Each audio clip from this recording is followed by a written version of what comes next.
Welcome to the Bringing the Human Back to Human Resources podcast. I'm Traci Chernoff, and I've spent my entire professional career in HR. Each week, we'll explore the delicate balance between people and business with the aim to reconnect the two and create meaningful outcomes.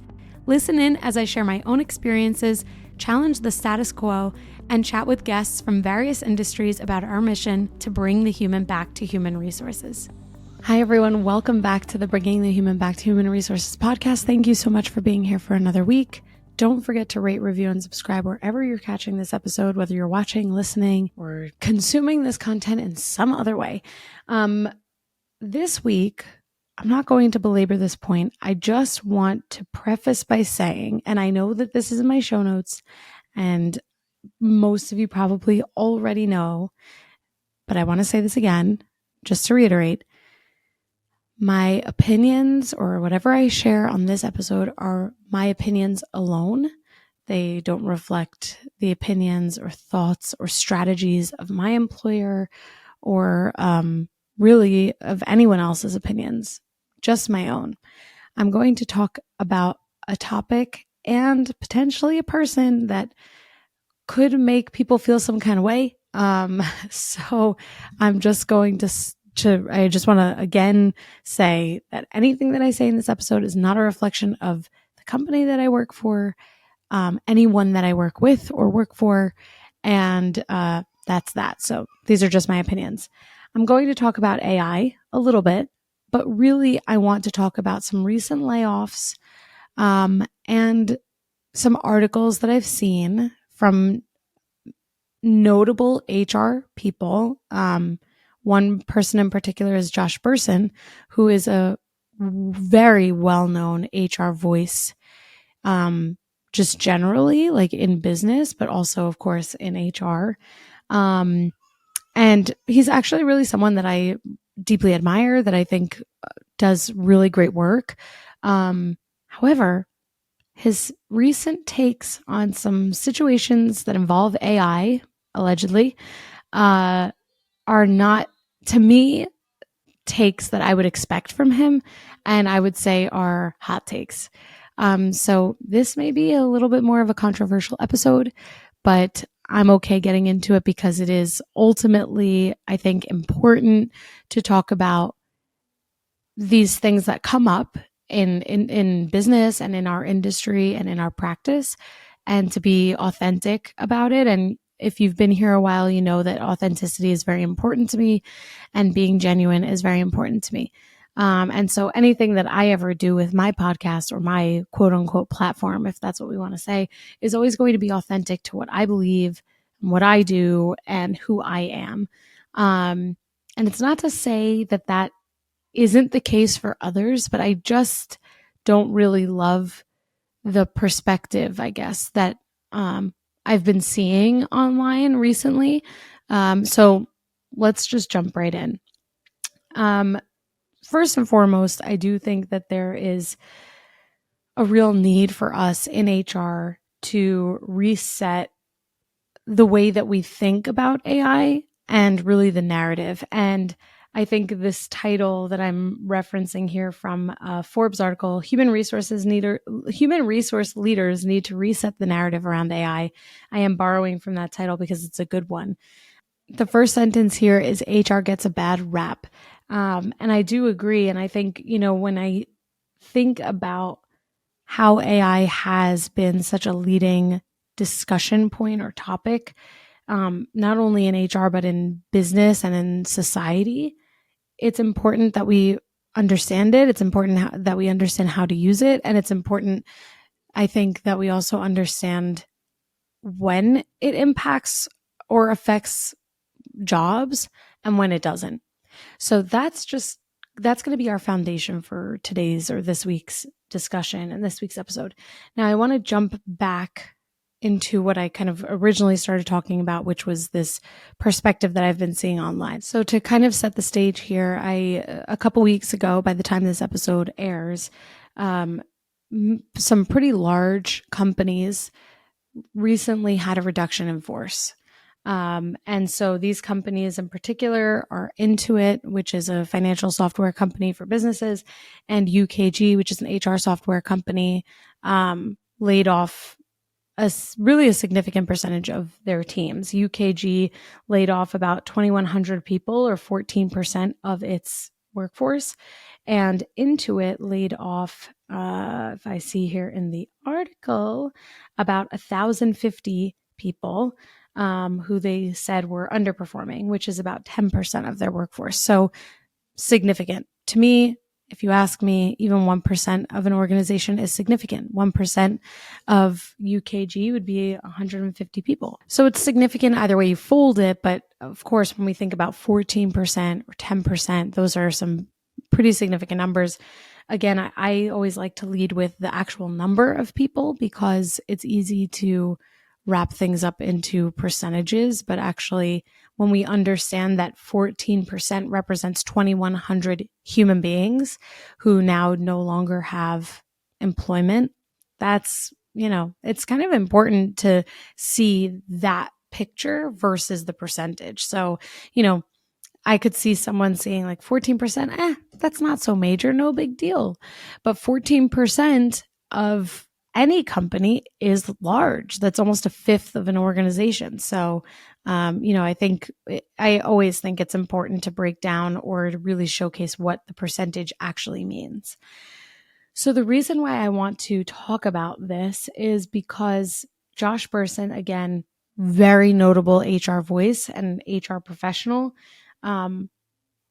basically pitched, I don't want to say pitched, maybe it's a little bit of not the right term, but positioned these reductions as equivalent to growth for the companies, and that these reductions are a result of the companies growing and the companies investing money into AI as a way to grow. Now, the first reaction that I had, and I think it remains as my reaction today, and that is when we do that, when we say 2,000 people, or even if we combine these two organizations, over 3,000 people were laid off as a way to grow the company through AI. What that does is it negates the employees' experience, the former employees' experience, the terminated employees' experience. It negates the responsibility on the employer and what that decision was and why that decision was made. Even though it kind of positions this idea of growth, but it does, to me, kind of dissolve or absolve, I should say, the company of some responsibility. And I'm going to break that down in terms of what I mean. And then it also kind of, it positions humans against AI and AI against humans. And I don't know, I can't assume what Josh Bersin and other thought leaders meant when they started to talk about these layoffs and while juxtaposing them against AI and growth and all of that. I don't want to make the assumption that they did that without thinking about how it would look, but that's how it looks. It looks like humans are really expensive, and so we need to unemploy them. We need to terminate them in order to have enough money to employ or basically roll out or invest in non-human technology. Like it creates this dichotomy, and it creates like a competition actually between the humans and the AI. And there shouldn't be a competition between humans and AI. Of course, technology and computers can do things maybe more powerfully in terms of speed and efficiency compared to humans, but AI can't do things that humans can.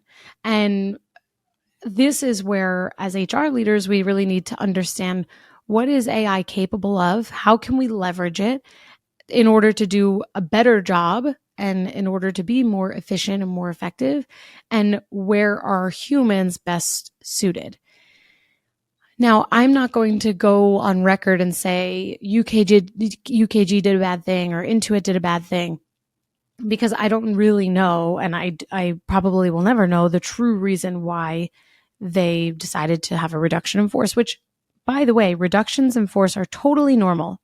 Layoffs happen. mass layoffs happen, these things are unfortunate but normal.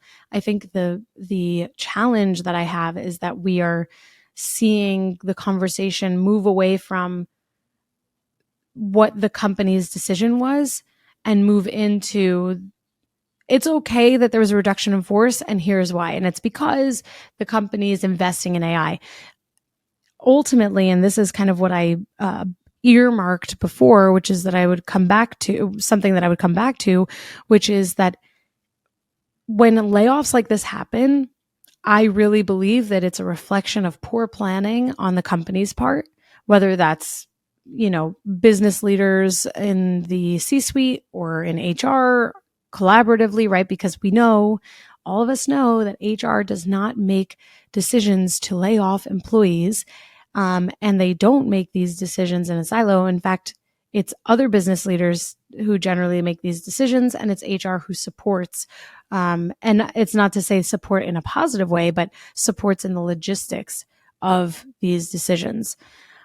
We've seen, maybe you've seen, I should say, that with some of these terminations through the reductions in force, especially with UKG, there were a lot of inconsistencies. I actually have a friend whose sibling was part of the reduction in force, and there was no communication.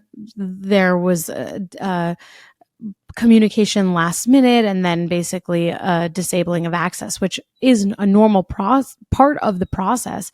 But when comparing that experience to the experiences of others as shared on LinkedIn, not consistent. So this is where HR leaders have a huge impact, because everyone who is part of a reduction in force should have a human speaking with them, I think, not just an email and then like lack of access.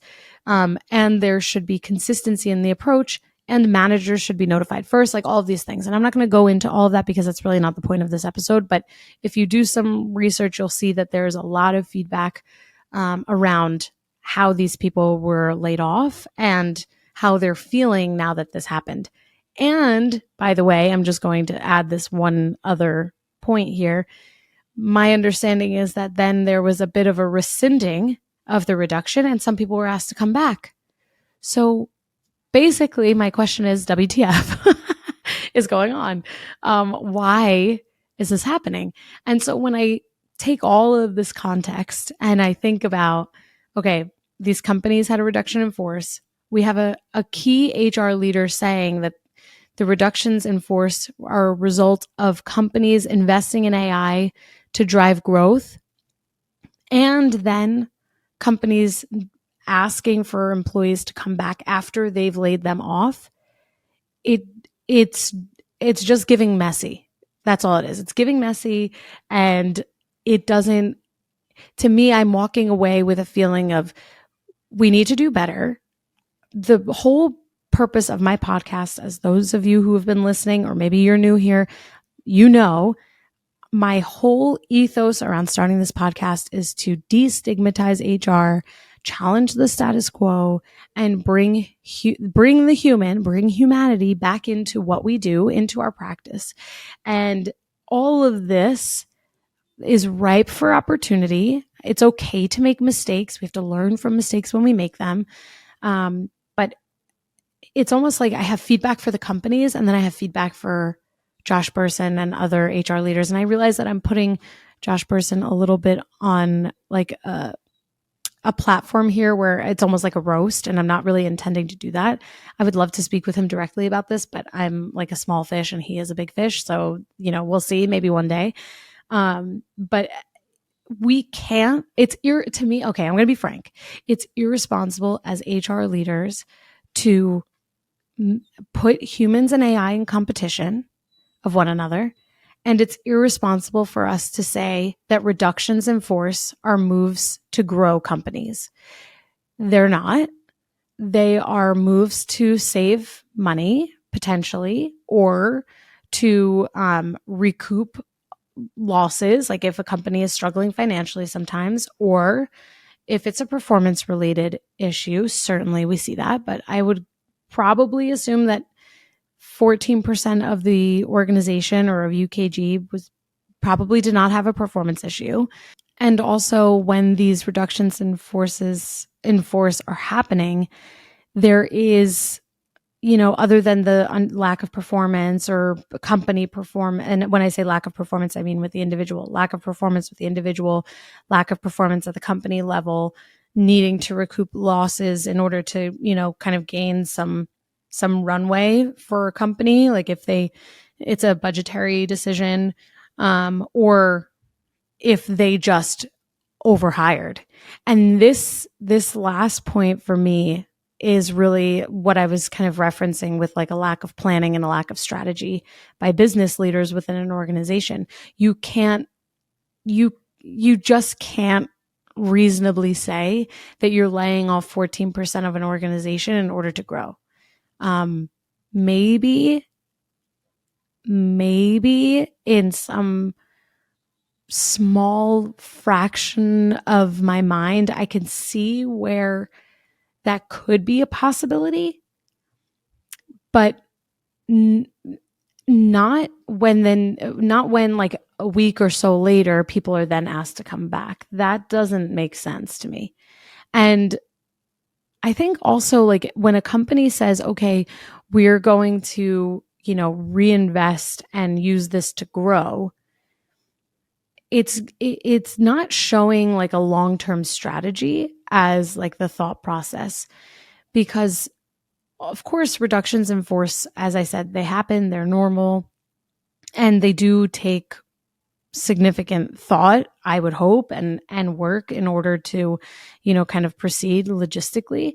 But it's hard for me when I think about all of my experiences where I have, planned hiring strategies or supported with the planning of hiring strategies, or planned or supported with the planning of reductions or furloughs or whatever it might be.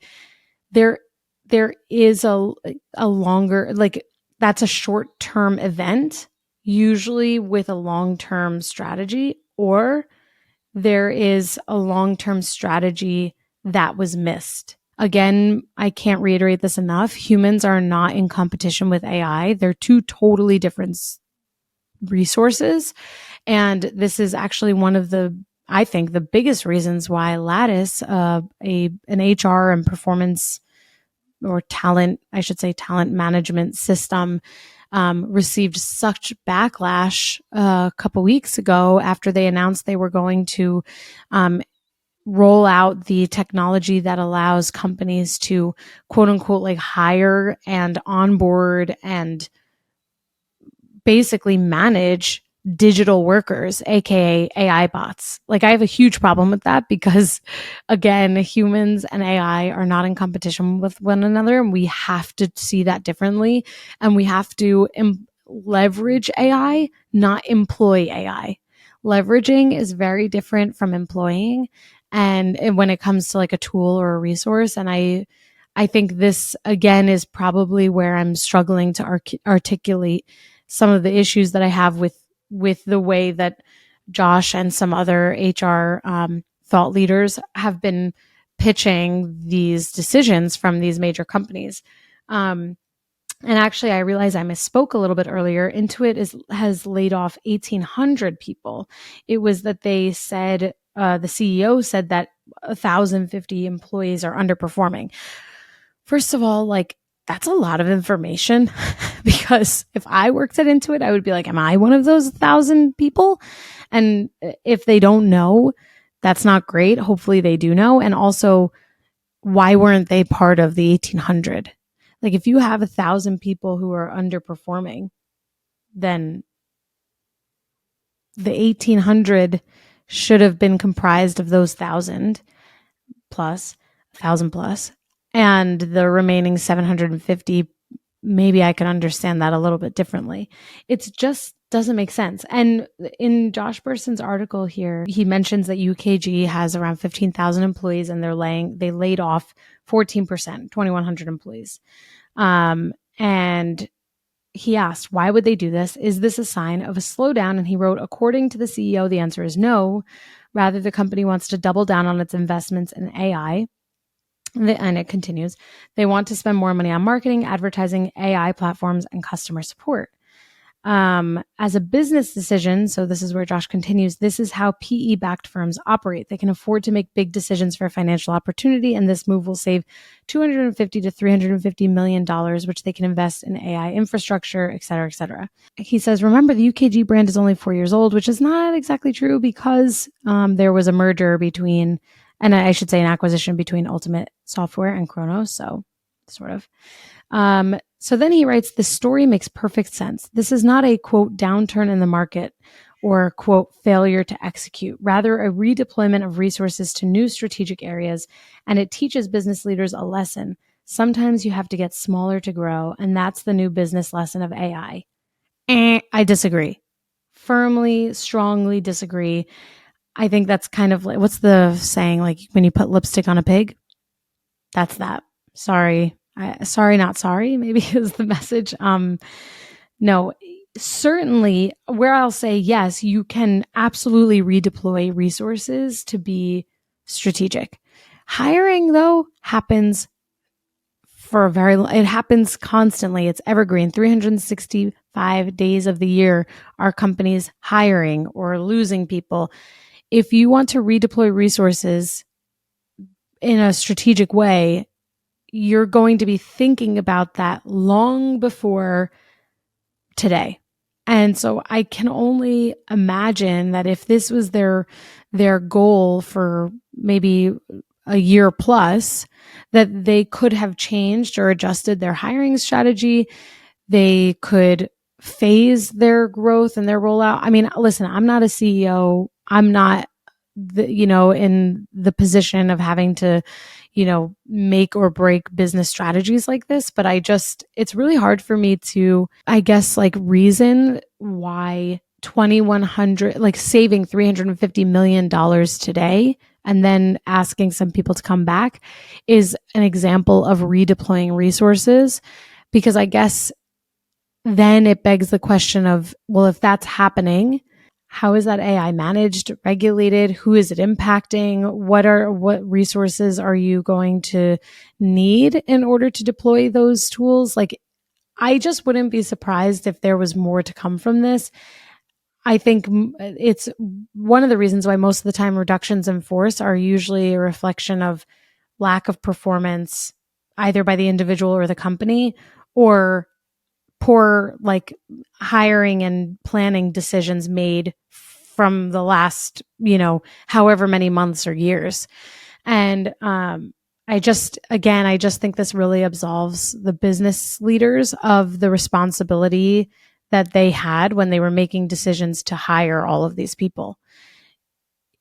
I know that AI has been a little bit more of a recent trend or focus, but I also think there is a balance there. And just simply based on the people that I'm seeing who were impacted by the layoffs, like it does seem like it's across the globe and it's across different practices and factions of the business. So maybe like seeing those layoffs impacted across the organization make this a little bit easier to understand, because it's like quote unquote trimming the fat, in the sense that, maybe you have an overconsumption of some resources and you have too many people in certain jobs. But I just don't think it's really kind or considerate to say we're laying off 2,100 people in order to grow our business, in order to invest in non-human technology. Again, humans are not in competition with AI. They can't be. If they are, then we're going to live in a world where no one has a job and anything that has a job is a computer. So there has to be a balance. And I just think it's a bit irresponsible to frame this type of decision almost where it's like scapegoating AI. That's kind of like we're gaslighting AI with this. And AI might have something to say about it. I'm obviously poking fun here, but that's, to me, a major implication is that it creates distrust from humans, from people in businesses and in their careers. Like, I can only imagine if I was a college student and I was looking for a job, maybe I'd be worried about whether or not my job could be taken over by AI or a computer. And that's just, I don't subscribe to that. Some companies are AI companies, AI technology. And that's great. That's leveraging AI to do better work, to make the world a better place, to improve people's lives. But it's not taking away jobs and replacing them with AI. That's just really ultimately what this message is sending. And again, I know I said this at the beginning, but I can only emphasize this enough that this is my opinion. It's not reflective of the company that I work for, the people that I work for or with. And certainly for any other Josh Bersin fans out there, because again, I am one. I really like Josh Bersin. I like the things that he puts out. I've read some of his material or books. It's not to say that this is like a problem with him. I just ultimately think that we have to be more responsible in using our platforms in the right way to destigmatize HR, empower companies to do the right thing, enable people to have conversations with their employers and do the right thing as HR leaders or other business leaders. And it's a really important responsibility that someone, especially like Josh Bersin, who has thousands and thousands and thousands of eyes and ears and followers, it's just so important to be responsible with that platform.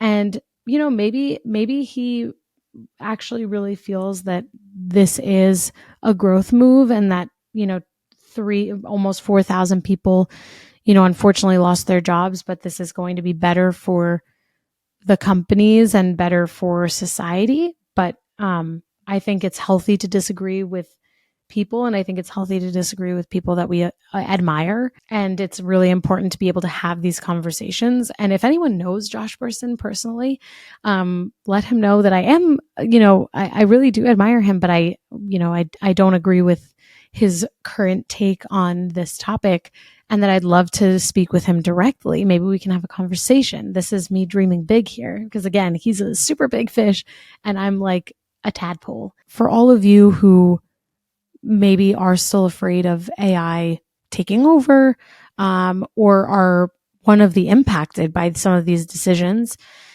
I think it's super important that we really have a positive outlook on AI and see all of the things that it can do for us and leverage AI, and rather than employing AI, and leverage it in a way that helps us to do a better job and improve other people's lives and do more efficient work, and therefore do more of the things that have bigger impact. Like AI on administrative things allows people to free up their time to do things that they otherwise wouldn't have time to do, that are potentially more impactful areas of their roles. So hopefully this wasn't too divisive a conversation for folks. But I think, again, it's really healthy to disagree, and it's really healthy to have conversations where maybe maybe you actually disagree with me. That's totally okay. I welcome the conversation. I welcome the disagreement and the potentially opposing opinions. Let's talk about it. That's how we learn. That's how we grow. And I could have a totally different perspective, in a week. I could have a totally different perspective in a year or 10 years. And if I do, I'll say that. I'll say, I was like totally wrong. Like, dear self, Traci, you were totally wrong. And this is why you were wrong. And this is why you need to take it back. And I would do that. But this is my opinion today. This is my perspective today. And I can only do so much. I'm not a mind reader, and I'm not a medium or, anything like that. I can't see the future. So hopefully those folks who have been impacted by the reductions in force quickly and swiftly find new employment. And if you are one of the impacted, please reach out to me. I'd love to hear your take and your perspective on all of this. And if you have an opinion, either opposing or in agreement, please send it to me. I'd love to hear your thoughts. And again, don't forget to rate, review, and subscribe wherever you're catching this episode. Thank you so much for being here, and I will see you next week. Hey, just before you go, don't forget to subscribe to this show so that you are the first to hear when an episode drops each week. And maybe leave a 5-star review and a comment about how much you loved this episode. Plus, if you have someone in mind who would really enjoy this episode, make sure you share it with them. Thank you so much for tuning in, and I will see you next week.